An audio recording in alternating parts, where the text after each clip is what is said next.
All right, everybody. Welcome back to Benched with Bubba. This will be episode 9, your college basketball preview. And on today's episode, we have a special guest, Reags from Barstool Sports. You can find him on Twitter at Barstool Reags, BarstoolReags. And he has a Storm the Court podcast you can find on iTunes. Reags, thanks for joining us today. Yeah, no problem, man. What's going on? Oh, not much. Man, with baseball's wrapping up and football in full gear, college basketball seemed to come at least myself very fast and furious. It's already here, and I've been following you for a little while, and one of the more knowledgeable guys I've followed on Twitter, and you have tons of great information that you're always putting out there. So it's a pleasure to have you on here. I appreciate that. I'm trying to lead the crusade for people to remember college basketball starts in November and not February, like when most people tend to notice it with football. I think, one of the crazy things that I think is kind of helping is the quote unquote demise of the NFL with the ratings and all that shit and at the same time, the rise of the NBA and such young talent in the NBA. I think people are starting to realize college basketball is around more. And the other thing that college basketball does is they load you up with great games right off the bat. You're not doing cupcakes. Don't get me wrong. There are cupcakes built into this. That happens when you play 35 games. But right off the bat, you get top 25, top 10 matchups. So they've definitely done a good marketing strategy. But yeah, I'm trying to lead the crusade to remind people that college basketball starts in November. No, and you're doing a great job. And I love college sports, at least when it comes to football and basketball, much more than professional. And one reason why I really love college basketball, and it's like you're saying, is they give you a lot of great matchups from start to finish. Conference play is always phenomenal, but you have all these preseason tournaments. You got tomorrow night. You got the two military games. I believe it's tomorrow night. You got all kinds of just awesome stuff that you don't see as often. I know college football is trying to do more of that these days with the playoffs and all that. But it's huge. And the NBA's, to me, the product sucks until you get to the playoffs anyways. College basketball is great. Yeah, I disagree with the NBA notion. I used to think that way, but it's definitely getting a better product and from start to go.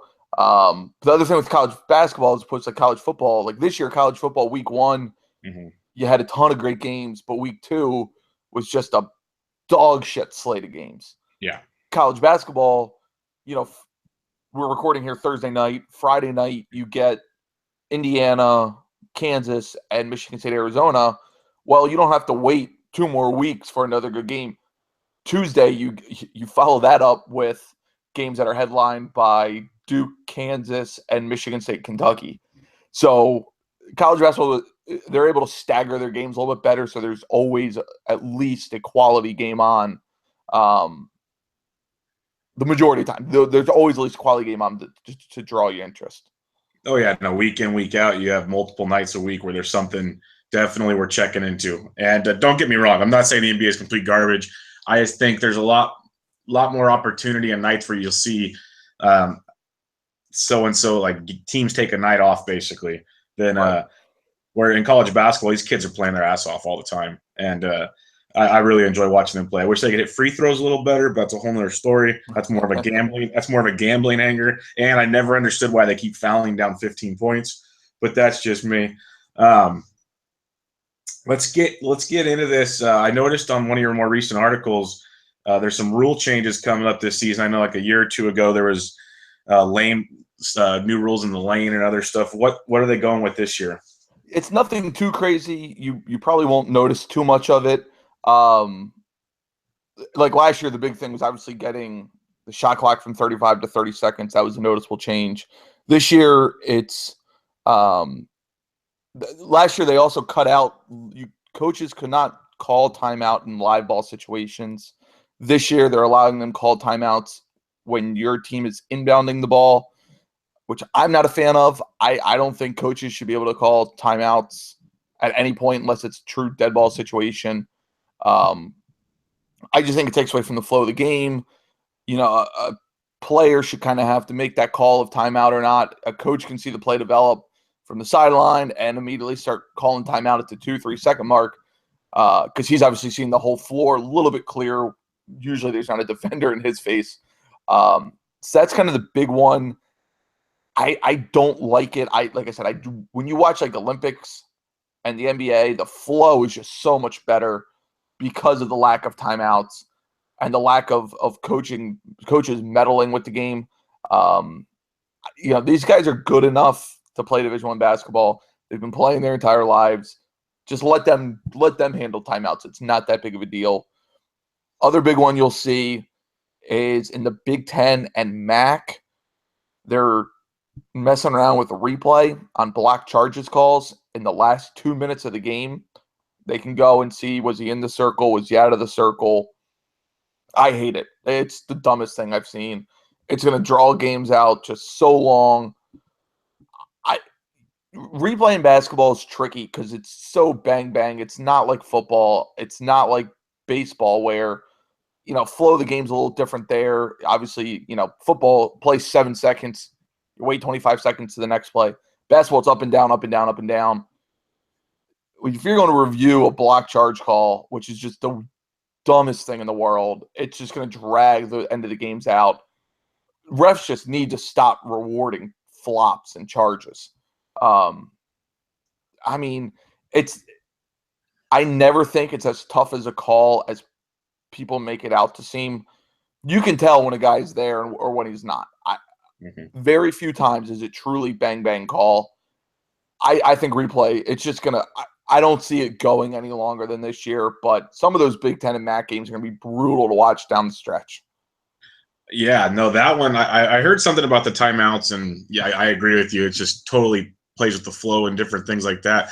But that block charges is going to be crazy the last 2 minutes because replay, it already affects the flow, like you're saying, gives team extra timeouts late in a game where it's pretty crucial. But on a block charge, like you're saying, especially in the Big Ten, my God, you get like those Minnesotas and Wisconsins of the world, and they're always going down low and driving to the basket and everything, and that could get interesting. Especially when it shouldn't be that hard to tell if it's on the cusp of the line. We'll play it as it is. I agree. Like the inbounds, out of bounds, tip balls, those little replays seem to help. And I don't like how, like I said, they give teams timeouts, but I don't mind that as much. But right, it's a necessary evil with those things. I mean, and honestly, those replays shouldn't take as long as they do. I should say. It should be. I mean, when you're sitting on your couch and you can see the ball is clearly off of a guy's foot, that replay should take no longer than 10 seconds. That's what I don't understand. You see it in all the sports too, is we sit at home and we can be on Twitter and we'll have the verdict in seconds, and it takes these guys minutes and upon minutes upon minutes, and I don't get it. Right, but, they're getting the same angles we are. Yeah, but man, block charges, that just seems extreme, and I guess good thing it's not the ACC or Duke would be in a lot of trouble. But that's a whole other story. Let's move on. New faces, new places. Any changes, coaching, players, transfers that people might not know about? Yeah. So from a coaching standpoint, the Big 12 is where you really want to pay attention. They got 4 new coaches off the top of my head. 3 new coaches. They got Dixon down at TCU, which was one of the bigger hires the offseason, getting him back to his alma mater from Pittsburgh. Obviously, he won a ton of games at Pittsburgh, but never made the Final Four. Kind of felt a little stagnant there, so they get him down there. And he's still relatively young, so that should work out well. You can already kind of see he's working on getting better talent down there. Then you got Chris Beard and Brad Underwood at Texas Tech and Oklahoma State. I think the Underwood hire, both hires were good, but at Oklahoma State, you inherit a backcourt in Juwan Evans and Phil Forte that is one of the more underrated backcourts in the country. So the Big 12, you see some coaching changes there and I think you'll see one more after this year. But so three out of the 10 there, that really goes a long way. SEC, you got Bryce Drew. He finally left Valparaiso. He was a guy that for the last couple of years was kind of the shocker smart of, all right, when's he leaving and where's he going? He was always on anytime a job opened up, his name was somehow tied to it. So he finally got out of Valpo, ends up Vanderbilt. But from a transfer situation, there are some big-time transfers this year. And some of the transfers are going to be in contention for All-American.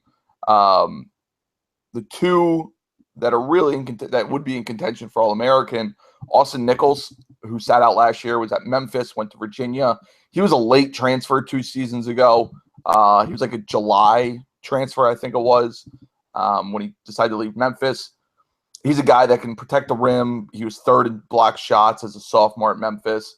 Skilled offensively. He really helps fill the defensive void left by Anthony Gill and Malcolm Brogdon.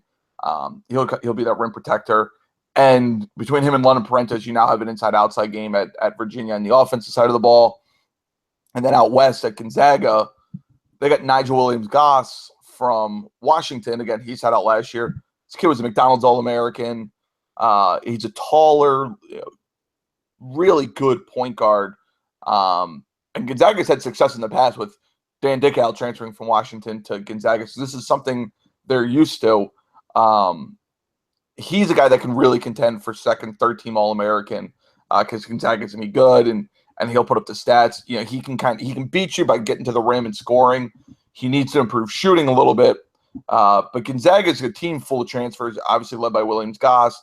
They got a somewhat late grad transfer in Jordan Matthews, who was at Cal. He's a good shooter. He'll help stretch the floor and bring experience. And then they have Jonathan Williams, who again sat out last year from Missouri, who's a more of a forward. So right off the bat, 3 of their top 5 guys are going to be transfers. But at least with Williams-Goss and Jonathan Williams, they've both had time to be in the system. Sitting out last year, they were able to see practices and all that stuff. So that's going to go a long way. Syracuse, they have 2 transfers in John Gillen and Andrew White, who will help them because they don't have a point guard. Syracuse, I hear it from my timeline. Syracuse fans chirp me all the time because I think they're about the 20th best team in the country and 6th in the ACC. They don't have a point guard. Now, White and Gillen aren't point guards by trade, but they're senior guys. They're both 5th-year grad transfers. They can at least help out. So those are 2 guys. And White's a phenomenal shooter. He was a highly regarded recruit, started at Kansas, didn't really work out there, went to Nebraska, played 1 year in Nebraska and scored like 16 a game there last year, shot the ball really well from 3. And a transfer that people aren't really talking about a whole ton is Canyon Barry, the son of Rick Barry, who transferred to Florida. Florida would have been okay last year, but they were god-awful at shooting free throws. Mm-hmm. Canyon Barry's like an 88% free throw shooter. Helps him immediately. Again, a senior transfer or 5th-year transfer. He's going to go in. He's going to start. And Florida has talent on their roster. I think they're getting overlooked a little bit in the top 25 rankings, or when you talk about the top 30 teams.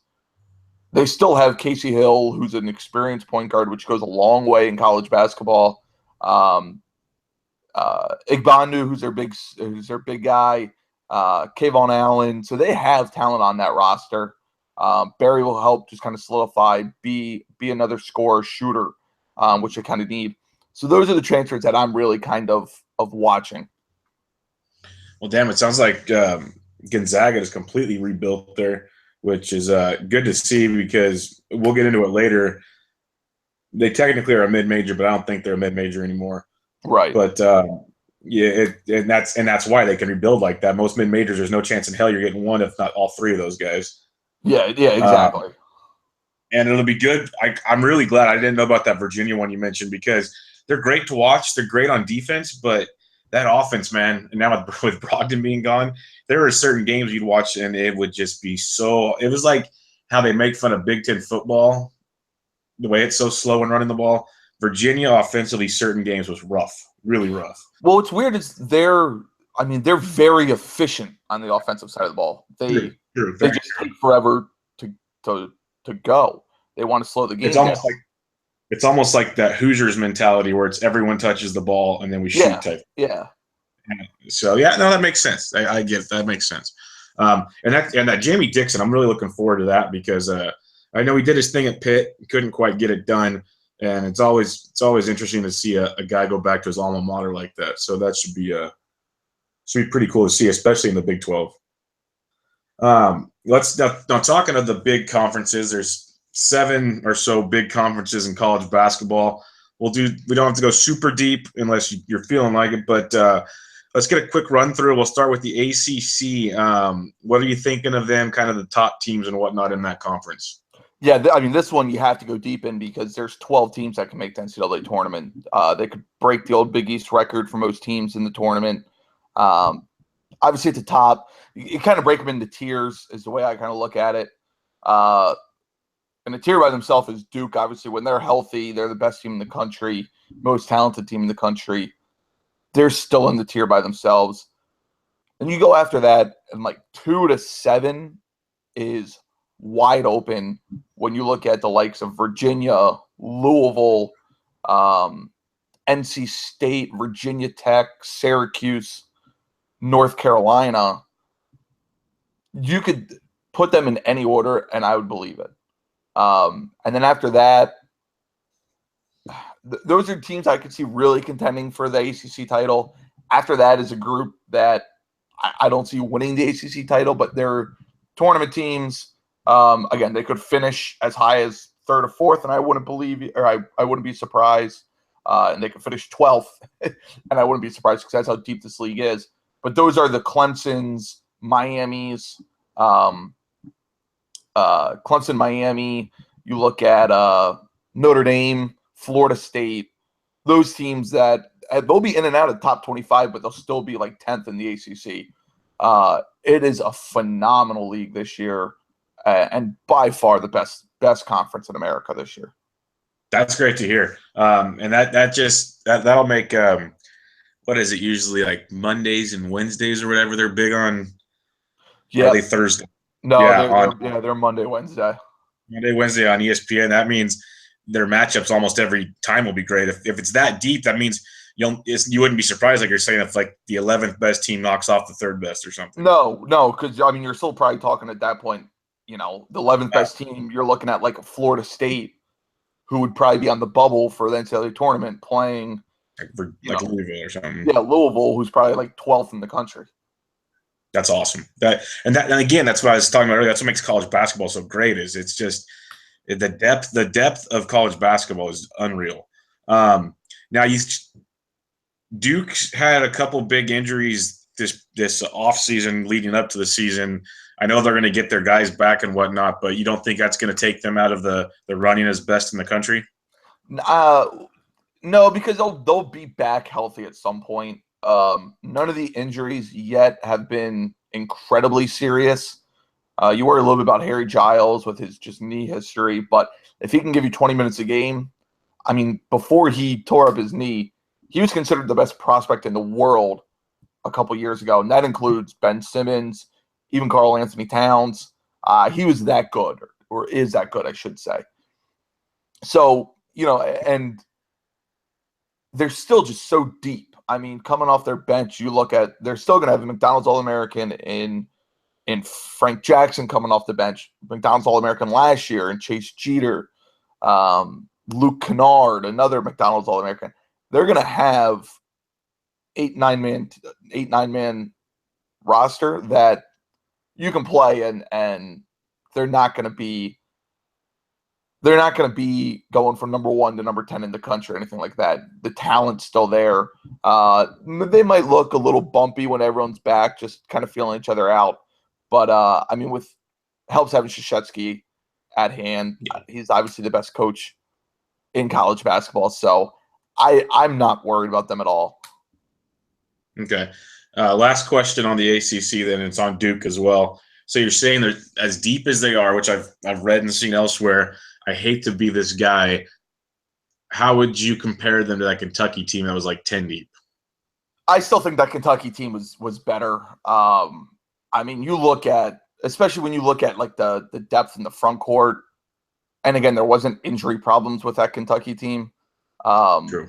Like there is with this Duke team. If you're looking as close to apples as possible, but that Kentucky team, I mean, when you ran a front court of Trey Lyles, Dakari Johnson, Karl Anthony Towns, Willie Cauley-Stein, and Marcus Lee, the front court for Duke, they're not competing with that. The other thing is Kentucky, they had 2 point guards. Andrew Harrison and Tyler Ulis are 2 natural point guards. Duke does not have a natural point guard on their roster. Jackson's is scouted as a 2. Grayson Allen scouted as a 2. Matt Jones is a wing, but they all can play point because they all have the ability to drive and kick. I'm big. My biggest thing is how good is your point guard? Teams like Duke can get around it because they have Grayson Allen and a Frank Jackson, but those teams that are borderline top 25, they're not going to ever be title contenders without that point guard. Well, and that makes sense, like you said, with Syracuse, and it's the college game. The college game in general it is so important to have that point guard and that leader out there, unless you're deep, like you said, Duke is. So it makes a lot of sense. We'll move on to the Big Ten, or the Big, and this one's kind of important to me as a Wisconsin fan. What's your takeaway coming in? Wisconsin's looking strong, but everyone's talking about them, which I absolutely hate. Indiana's always tough. There's a lot of depth as normal, not like the ACC, but what's your take on the Big Ten? I'm all in on Wisconsin. I've kind of been that way since the get-go. I mean, it's hard not to be. They returned literally everybody from last year, and they get a full year and a full offseason under Greg Gard, which is going to go a long way. You're not doing the coaching handoff halfway through the season. I think Ethan Happ is a legit star on that team. I have him as first team All-American. He's a unique player because he's 6'10", but led the Big Ten in steal rate last year, which you just never see. After Wisconsin, Michigan State suffered some injuries, which to Ben Carter and Gavin Schilling, 2 of their big guys, which really is going to make them tough to judge off the bat. But, they'll be an Izzo team. They'll lose a couple games early, but they'll be a 3 seed, 4 seed come March, and I really put them in the Final Four.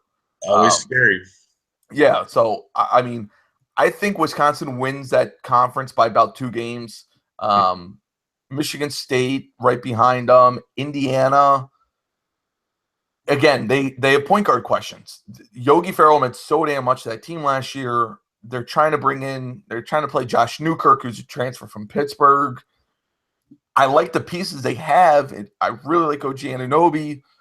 Thomas Bryant's a good center, but I don't trust that team yet. I want to see what they look like without Yogi. A team that I'm really interested in, though, is Michigan. If they're healthy, they can finish in the top 4 in that conference. I think they finish 4th above Purdue because, again, strong guard play with Derek Walton, Zach Irvin, Duncan Robinson. I'm a huge Beeline fan. So, Purdue, they have front court, again, as it is with Purdue every year. How's their guards? They don't have great guards. They have guard questions.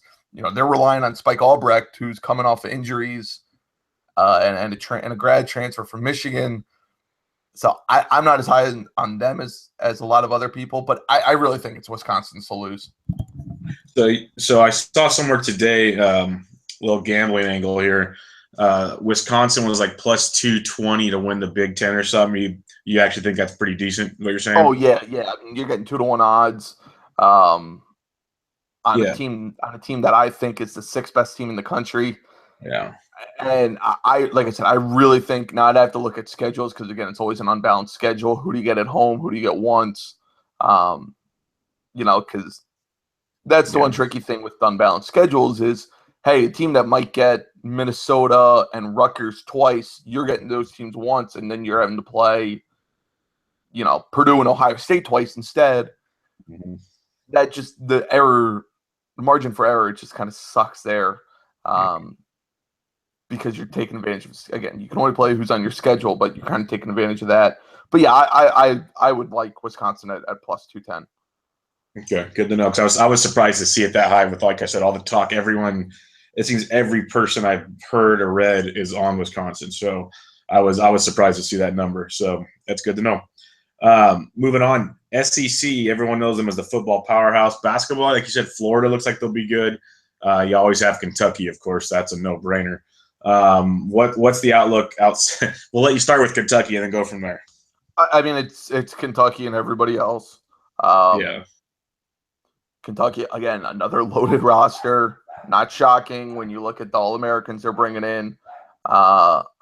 Their backcourt is incredibly strong when you look at De'Aaron Fox, Malik Monk, and Isaiah Briscoe. Problem is, can anybody be that knockdown shooter, especially Malik Monk? The floor needs to be spread for these guys so they can get to the lane, which is what they're the best at, especially De'Aaron Fox. I don't see anyone in this conference challenging Kentucky. They should win. They should win this conference by multiple games. It wouldn't shock me if they go undefeated again in conference play. But, I think they end up losing 2-3 games maybe. Gotcha. All right, we'll move on to the Big 12. A lot of coaching, or 3 or 4 coaching changes or new coaches in the area. It's always interesting with like Oklahoma and Texas and Oklahoma State and some of the other teams in the Big 12, West Virginia now with Huggy Bear and all those guys. What's your outlook on the Big 12? It's really down from last year. I mean, the Big 12 was, when you look at like Ken Palm, it was the best conference in America for 4 out of the last 5 years. This year it's down. I mean, which is not shocking when you lose, Buddy Hield, Wayne Selden, Perry Ellis, Georges Niang, Jamil McKay. I mean, just a list of talent of guys that have gone onto the NBA and overseas and whatnot. It's Kansas is going to win this league. The real race is for number 2. I think it's Texas. I really like what Shaka's done in terms of recruiting there. He has a team that he can run havoc with especially with freshman Jared Allen, who's an athletic big guy, legit 7-footer. So, again, it's almost like the SEC where it's Kansas and everybody else, but Texas is a really strong second team there. West Virginia, I just don't trust their offense. Iowa State, man, Monty Morris is a hell of a player. It's going to be his team. If they can play some defense and get a little depth, that's a team that wouldn't shock me to finish second. So one of those 3 teams will make the jump to that second. I think it's Texas. Cool. No, that's good because Shaka, we all loved him at VCU, and he seems to have started to work his magic there at Texas slowly but surely. So it'd be fun to watch them give Kansas a little push, I guess, because it's like you said, SEC and Big 12. It's Kentucky and Kansas, and it seems to be like a broken record these days. What's Kansas have? What's Kansas have? Is it 13 straight? 12 titles? 12. If they win 12. This year, they tie UCLA at 13. That's crazy because, like I was saying earlier, and you've said, is the depth of college basketball to pull something like that off is pretty freaking nuts. Well, especially because the Big 12 has been good. It's not like they've been dominating, the Atlantic 10 or something like that. I mean, it's a great conference. Yeah, that's pretty nuts. Move on to the AAC, UConn, SMU, bunch of teams in there. It's kind of some consider it a mid-major, but it's still a lot of good basketball conference teams. What are you looking at in the AAC? I disagree. I think this conference sucks. Oh, really?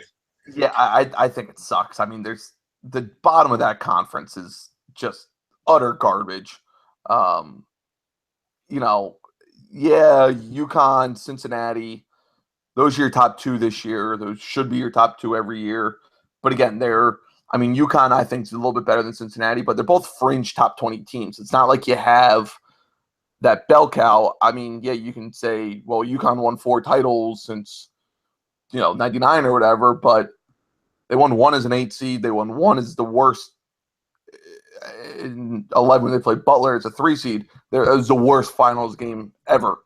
So I don't like the NCAA tournament or I don't like saying, well, you won the NCAA tournament. That shouldn't be kind of I don't use that as a good way to judge seasons and programs and whatnot, because teams can get hot for 6 games. It's the thing with one and done tournaments, which we love.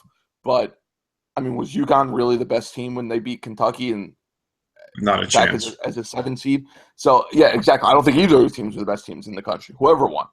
SMU, they're a bubble team. They have some talent. I like Shake Milton there a lot. He's a guy that, as a freshman, really shot well. He's a first-round NBA prospect.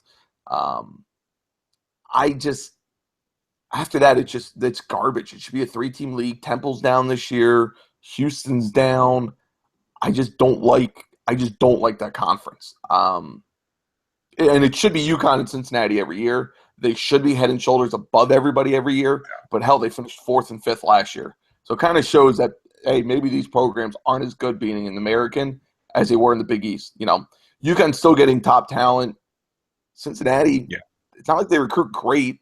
I don't know. It's honestly, it's my least favorite conference. Do you think a lot of the teams being down so much is maybe myself and other people viewing falsely in the past when their talent levels are so equally bad that the games were good and the conference looked challenging? Or is everyone's roster just depleted and maybe in a year or two with recruits rumored to be coming in or whatever that it's going to rebuild? Or is it just going to be garbage for a while? I mean, I think it'll be I think the bottom of that league will always be garbage. Okay. But, teams like Memphis, they should be back to with Tubby, they should be getting a little bit better. Temple needs to be more consistent. There's just so much inconsistency in that league. When you look at the Temples, the Houstons, the Memphises, Tulsa Tulsa always had this hype the last couple of years, never really lived up to it. But they're going to be inconsistent. So it's just that they just need, if they can get 4 teams that are consistent to make up for the bottom half of that league, I think they're heading in the right direction that way. But I just don't know. I could see Memphis becoming a little more consistent with Tubby. But, will Temple ever be consistent? Will Houston ever be consistent? I just don't see it happening. Okay. No, that makes total sense. That makes a lot of sense, actually.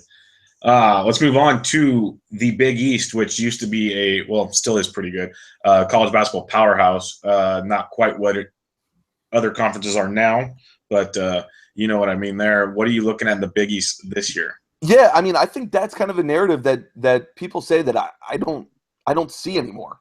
Hell, they have 2 top 10 teams in the country this year in Xavier and Villanova. Outside the ACC, how many other conferences can say that? True. And then defending national champs. Right. Defending national champs. Xavier was a 2 seed last year.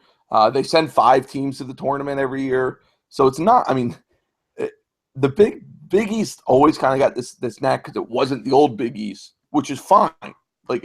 Guess what? Nothing's the old Big East. The old Big East is gone. It's never coming back. So I think they should shed the label of, it's not the old Big East. If this was just named something different, if this was named Catholic Private School U or Private School Conference, people would think of it, I think, completely differently. You're probably 100% right. That's probably why I made the comment that I did, because when people hear Big East, they envision McNamara with Syracuse and all these guys that aren't there anymore, because now you have Xavier and Creighton and these schools, which are still great schools and great programs, but you don't associate them like you're saying. Totally, that is a great analogy you put together there. Right, and I think for schools like when you look when this new Big East came about, Xavier, Creighton, they had to shed the A10 label. Xavier, they've been a good program, a consistent program, but they were always kind of viewed as that. Not mid-major, but they're not a power conference. Well, hell, when you look at what they've done, number 2 seed last year, top 10 this year, they got a number 6 recruiting class in the country for next year right now. Wow. They're a power conference. They're a power school. I think they're going to be really good this year. Creighton has one of the best backcourts in the country this year. If they can stay healthy in the front court, and Isaiah Zierden, who's a knockdown shooter, they're a top 20 team. And again, kind of looking at tiers, I think, Villanova, Xavier are in their own top 2. Creighton's kind of by itself. Then 4 to 8 with Seton Hall, Butler, those 2 teams. Georgetown, who I'm not really high on, and Marquette. you can. I think Seton Hall finishes 4, but you can convince me anyone will kind of finish up in that level. Providence is going to take a step back this year, but be back next year. And then St. John's and DePaul are your bottom feeders, but St. John's is getting better. So, I mean, when you look at heading to the future, 9 of the 10 teams are in the right direction, with DePaul just kind of being there. Now, who knows when they get their new arena, if that helps or anything, but 90% is pretty damn good. Oh yeah, when you list off all those teams right there, it definitely should shake the old label. That is a loaded conference. Yeah, like they'll get 5 in the tournament again this year. That's almost like it's no ACC, but when you said with the ACC how you could see, like the 11 beating the 3 or whatever, the Big East, that's what makes that tournament so great every year, is anybody can win that almost any year. Yeah, and I think what the Big East you'll kind of start seeing is then more like the Big 12, because you're playing the round robin schedule in the regular season. 10 teams.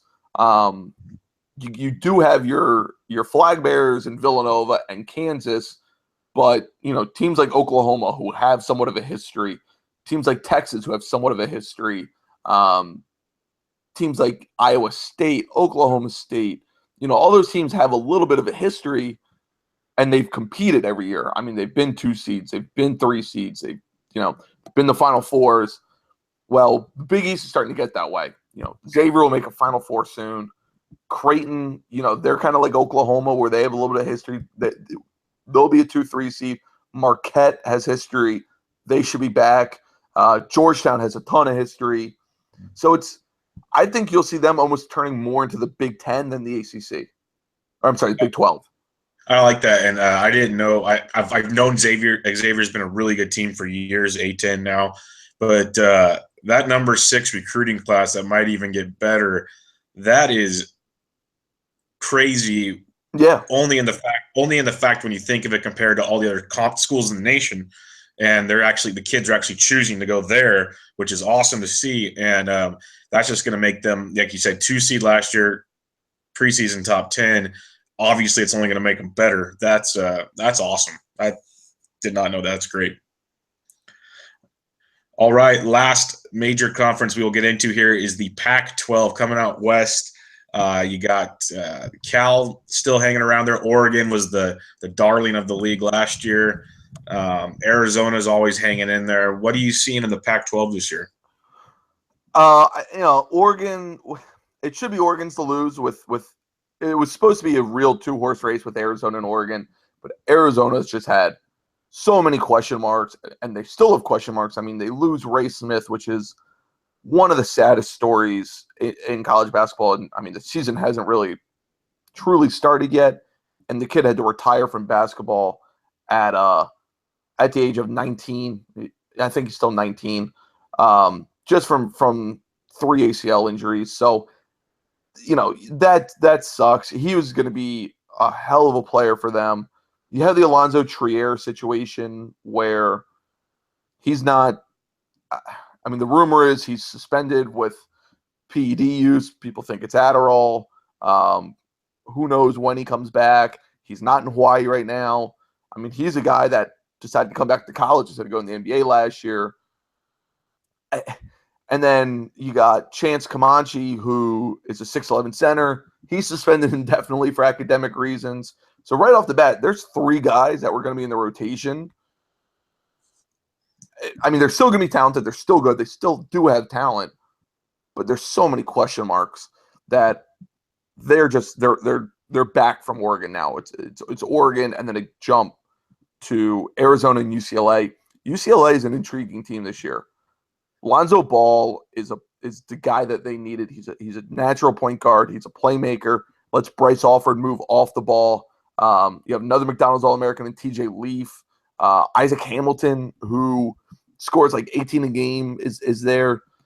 Alford has to have a good season to kind of save his job. They could easily finish second in the Pac-12. I think they're that second, third team.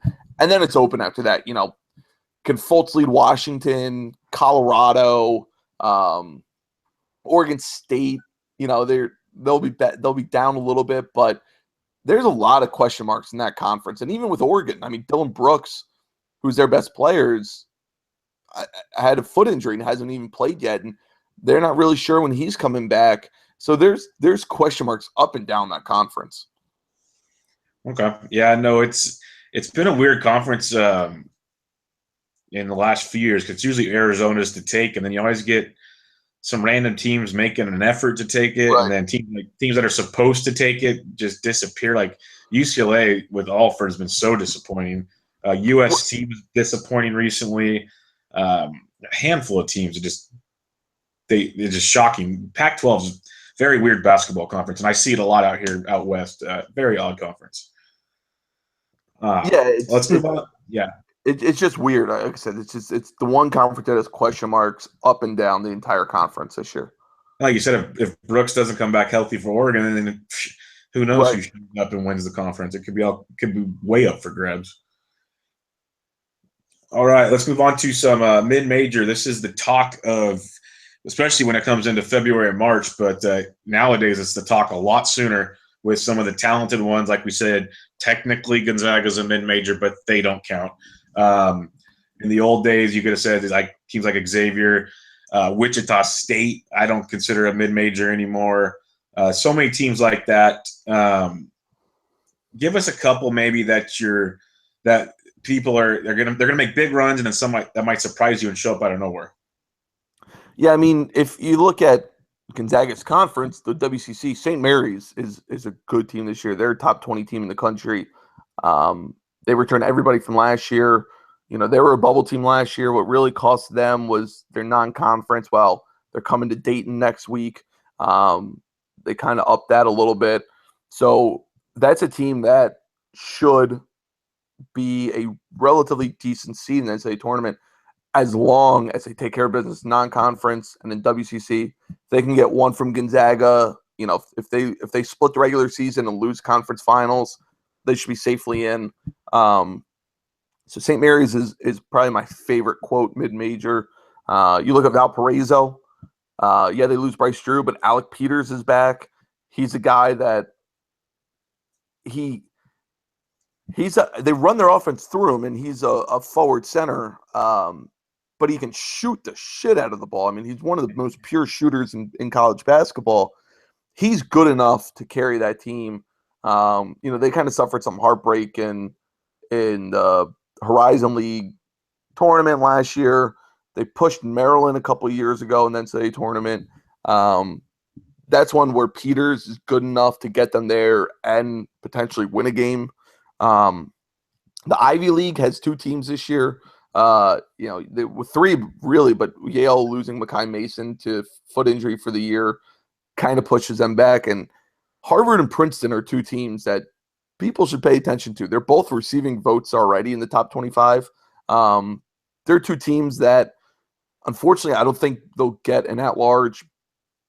Only one will get in. But whoever gets in, I mean, they'll probably be like a 12 or 13 team, 12 or 13 seed. And they'll be the team that everyone kind of pencils in as the win over the 5 or the 4. And then Monmouth is still there with Justin Robinson. You know, last year everyone thought they would have gotten an at-large. Robinson is, again, a good enough player to carry a mid-major through its conference. If he gets, I mean, we see it every year. If one guy from mid-major gets hot in March, they win that first game on Thursday, Friday. So those are the teams that I'm kind of really looking at in terms of, quote, mid-majors. If you really want to get deep, you know, a team like Winthrop. But again, I don't know if they're good enough to not be like a 15 seed. But so it's a weird year for mid-majors because it's almost missing its term of mid-major. Okay. Well, yeah, and I think that has a lot to do with teams like Wichita State and Gonzaga, where people don't take them lightly anymore. And they're like, I think it was last tournament there were 12 seeds that were favored over 5 seeds and stuff like that. Right. It just goes to show you that people are starting to understand, like, Harvard is a good team. Valpo, like you said, Peters, for a big man, he's beautiful to watch. That guy can just shoot the lights out of the place. And I love St. Mary's. They're about an hour and a half away from me. And that program is always entertaining. And the Mary's Gonzaga games are something special in the WCC. And they'll be really good this year. I know that you reminded me, it got me a little psyched. I might have to go and check out the ticket sales after this. Go make a trip down there. Now we know a lot of the big names. You've mentioned some of the big names in these conferences. Give us a player or two that no one really knows about now, that by the end of the season, not saying they're going to be all Americans or players of the year, but they will definitely be, people will know them pretty easily come the end of the tournament or so. Yeah, so some names that I kind of have written down. Jonathan Isaac from Florida State. He was a McDonald's All-American that's coming into this year, but he's not really talked about because he's not at a major school despite being a McDonald's All-American. And Florida State could finish 11th in the ACC. He's one of those guys that I think could be better in the NBA. And people go, well, what happened to him in college? But he's 6'10", lanky, a little bit Brandon Ingram in him. So he's a name to keep an eye out for. Peter Jock from Iowa.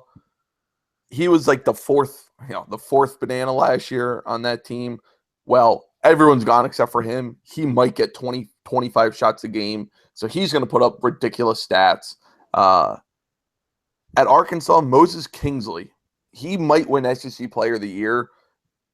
A lot of casual fans might not know him because, again, he's playing for Arkansas. It's a team that's bubble, always on the bubble for the NCAA tournament. They're not Kentucky. They're not Florida. And Arkansas is just, I feel like they're always just like that weird school that everyone forgets about. He's a guy, he's a double-double machine. He can score. He's a good rebounder. So he's someone. Breakout candidate that everyone has this year, including me, is Donovan Mitchell at Louisville. He can put you on a poster real fast. He did last year as a freshman. He needs to develop a little more consistent outside shooting.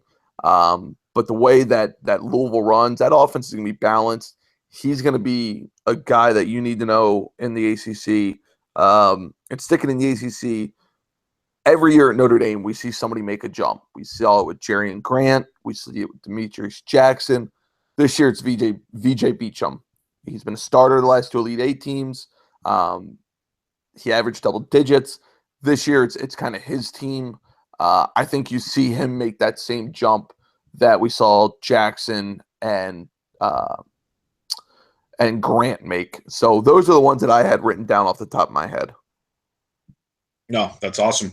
I'm not happy to hear about an Iowa player, but is what it is. No, but I want to check out this Arkansas guy because their games are fun to watch. Similar to Florida State, actually. Usually competitive teams, no one really talks about them, like you said, because they're in a conference that they get overshadowed in. And this Kingsley kid, that could be fun in the way Arkansas runs their basketball team. Speaking of players, now there's be some players we definitely know. Give us some of your Player of the Year candidates, and who do you think will end the season as the Player of the Year? Yeah, I mean, it's a wide open race for Player of the Year. I mean, I don't remember a year where it's been this wide open in the preseason for National Player of the Year. I mean, last year it ended up being kind of crazy, but everyone penciled in Ben Simmons or Chris Dunn last year. This year, I mean, the list of guys who can win National Player of the Year, you look at Josh Hart, you look at Markelle Fultz, you look at like a Dennis Smith from North Carolina State, you look at Grayson Allen or Jason Tatum from Duke, you look at Monty Morris from Iowa State.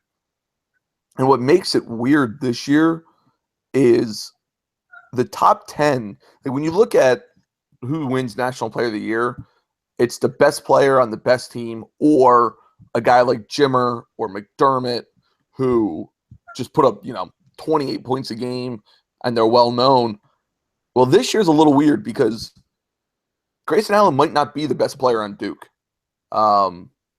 If somebody from Kentucky, De'Aaron Fox might not be the best player on Kentucky, though he might be up for the award, or Malik Monk. And then guys like Fultz and Dennis Smith, well, they're going to finish in maybe the bottom half of their conference, but they're going to put up absurd numbers. So it's one, you overlook that. I think it's going to end up being Josh Hart is my pick. I think he's one of the most efficient players in the country. He rebounds well, especially from a guard standpoint, from a wing standpoint.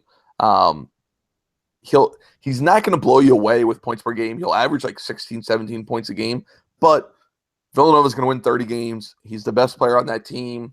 They're going to be a number 1, number 2 seed. They're the reigning champs. A 17-7 stat line, 17-5 stat line. I think Hart ends up winning. Wow. No, that's good. He was awesome in the tournament last year. He had an awesome season last year, but he definitely put his name on the national level, obviously, when you win a national title like that. God, that team's going to be loaded yet again. What surprise teams do you think will make March Madness that kind of, obviously you're going to have some in the ACC because it's so deep, but what kind of surprise teams are you thinking of to make the NCAA tournament? That will make it? Yeah. Give us a couple that won't too, that everyone thinks is automatic if you want.